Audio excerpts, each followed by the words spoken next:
Have you ever been having a day and then you have to stop and think to yourself, am I overreacting? If you have, let me tell you this. There's a whole Reddit page for you out there. The I Am I Overreacting Reddit page. Now, welcome to the room, Jeb. We have a Jeb cat coming in for the day. So, let's have a chat about. Well, then come up here and you can listen to the video too, sir. So, let's. So, I come across this Reddit page, right? And the am I overreacting? And it's kind of along the same lines of am I the asshole? Um, so I grabbed a few that I thought, hey, this could be interesting. So let's dive right into some of these, and I'm gonna give them. If they're posting it online, why not? They're asking for advice, right? So let's just give them some advice. Jeb's gonna assist with that. So our first one here. Am I overreacting over my girlfriend allowing her group member to put his arm around her? Now, with just the title alone, maybe not. So, me, 27-year-old male, and my girlfriend, 21-year-old female, have been dating for close to 6 months. I went to see the results portion of my girlfriend's hackathon over the weekend. First off, what's a hackathon? What the hecka is a hackathon? Her group had worked for 16 hours straight the day prior to create an app. Okay, so they're creating app creation, I guess. As we were watching the presentations of other groups, one of her group members puts his arms, so both. Okay, arm. Maybe it's just supposed to be arm around the chairs of one of these. Gotcha. Keep reading on them and you figure it all out. One of these chairs, okay, puts his arms around the chairs of two of his group members on either side of him. One of these chairs was my girlfriend's. After a few minutes, he took his arm off the chair of the other group member, so now his arm was just around my girlfriend's chair. It bothered me a little that this was happening right next to me, but I decided not to say anything in the moment. After the contest, as we were leaving, I asked my girlfriend what that was all about, and she said that she didn't even notice it was happening, which I find hard to believe since we were watching presentations in the room for over an hour.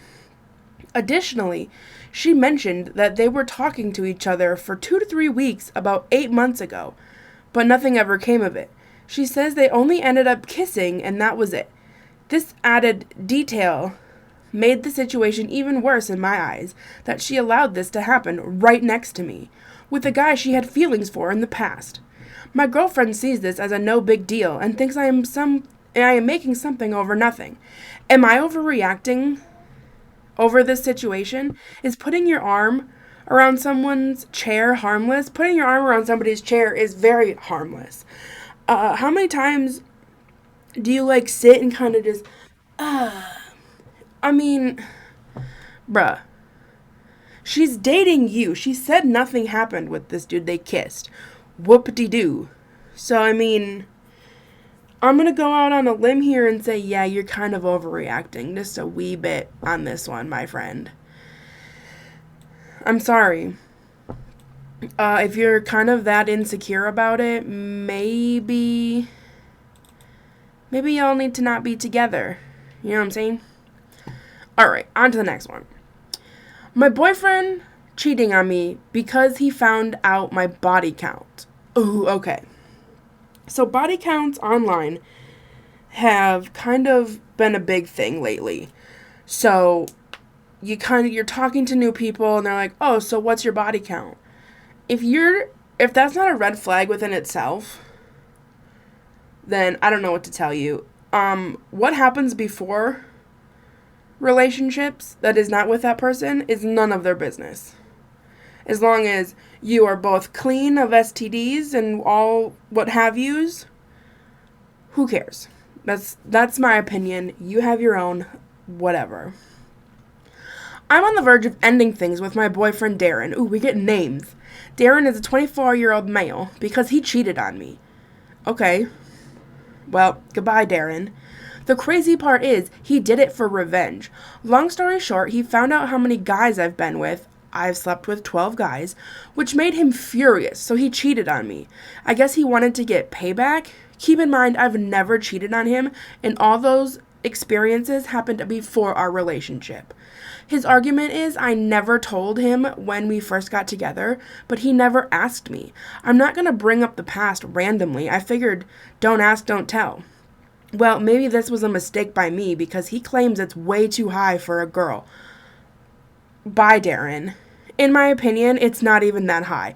I know girls that are pushing 100 in their early 20s. Girl. According to him, I'm overreacting. I'm saying he's just blatantly cheated on me.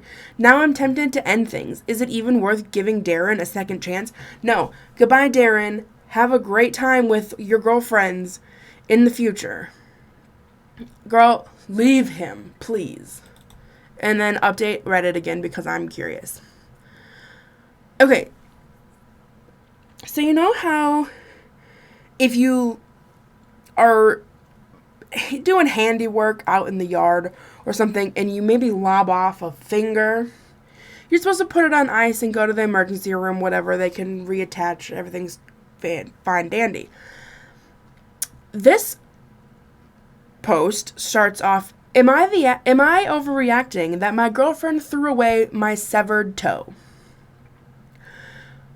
With that title alone, I have many questions. But the first thing that came to mind is Scary Stories to Tell in the Dark and the Who Took My Big Toe or whatever that is. That's what came to mind first. So let's see what this person, how they lost their big toe, I guess, if they tell us. Hey everyone, I need some advice on a situation that's left me feeling a mix of anger and confusion. So here's the deal. I recently got into a freak accident and ended up breaking a couple of bones and ultimately losing my big toe.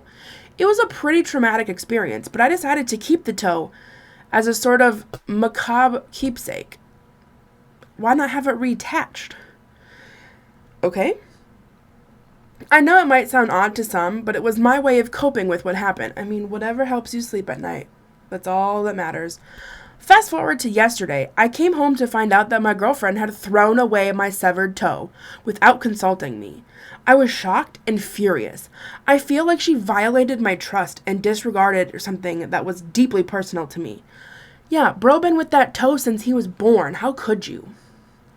I confronted her about it, and she doesn't seem to understand why I'm upset. She thinks I'm overreacting and that it's gross to keep body parts around the house. I mean, I'm kind of with her on that. If something can't be reattached to me, I probably wouldn't want to hold on to it. That's just me personally. I currently have all 10 toes, so. But to me, it was more than just a body part. It was a part of my story, my struggle to come to terms with what happened. I don't understand. You lost a toe. Get rid of it, and then you don't have to think about it anymore. Now I'm torn between feeling like I have a right to be mad and wondering if maybe I am overreacting. So Reddit, I turn to you for some perspective. Am I overreacting? Should I just let it go and move on? Or is it reasonable for me to be upset about this? Any advice would be appreciated. Thanks.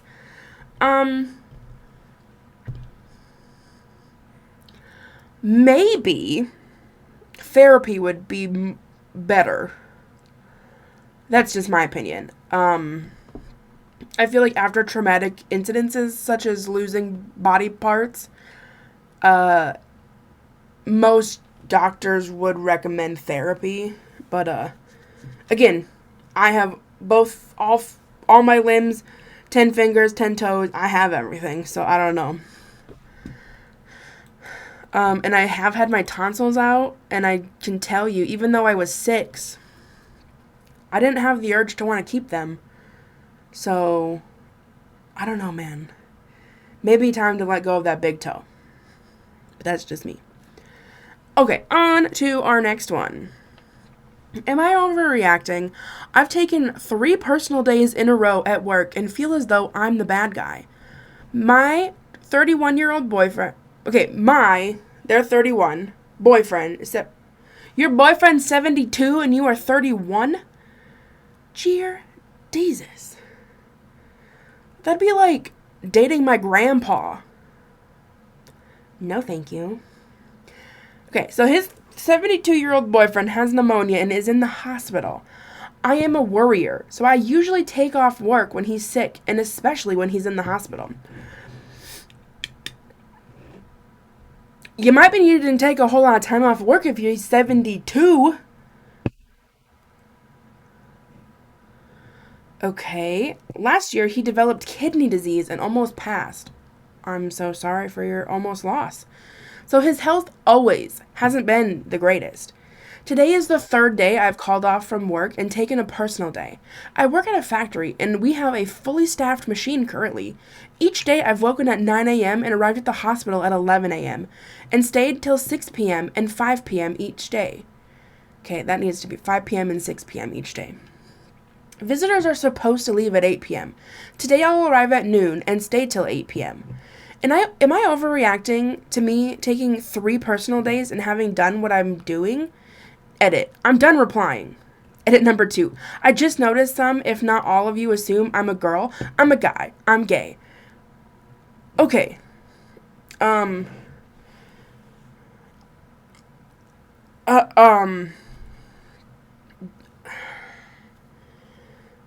have a feeling you may not have a job too long if you keep doing this.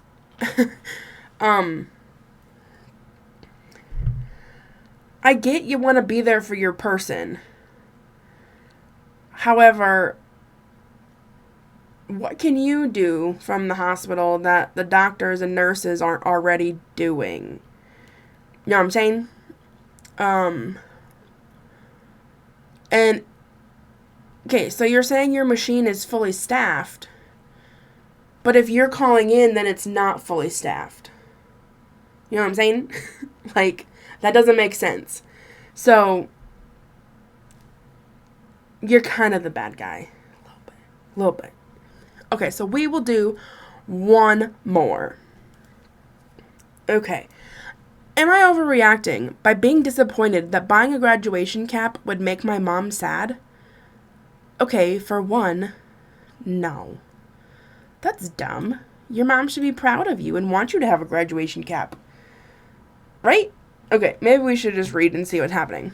I'm graduating from university in 3 weeks, and since I took an extra year to get my degree, I'm very proud to finally be done, as you should. In my country, we don't do the whole cap and gown thing, but I wanted to get a cheap costume cap so I could take some silly pictures and wear it as a joke while my family and boyfriend help me pack and move out of my apartment and back home to the other side of the country. Well, that's kind of cute. I mentioned this plan to my parents, and they said that I shouldn't do it because it would make my mom sad. At first, I wasn't sure if this was my dad making a bad joke, considering mom doesn't have a degree. However, she did take a specialized uni course last year to increase her competence in her field, and I definitely call that studying. She worked very hard. Dad said mom would get sad because she hadn't studied, and at first I argued that she did, but I quickly picked up on the fact that they weren't joking, and that they seriously didn't want me to get that cap. It's a freaking cap. She's getting a whole ass degree. Are you going to make her not or get rid of that too? Like, bruh. I said I wouldn't, but I honestly feel really disappointed. I had looked forward to joking around with it a lot, and especially the pictures, but now I feel a bit like I can't be proud of myself without hurting my mom's feelings. I don't understand why me getting a cap to celebrate myself would make her insecure or sad, unless she already is because I'm graduating. It feels like she isn't happy for me and I can't be happy for myself, and she's making my success after a lot of struggle about herself and her insecurities. I'm gonna tell you this, she kind of is. And you just gotta do what makes you happy. You studied hard. You got the degree. I mean, mom had her chance. I don't know where y'all from. Mom can go back to school. She can do online stuff. She has multitudes of options. So, I mean, you get that cap. You take as many pictures as you would like. And congratulations on graduating. So that's what we'll stop there for today. If you like this video, give it a like, subscribe, comment if you want to see more of this. As always, tell your mom I says hi, and peace out, Girl Scouts.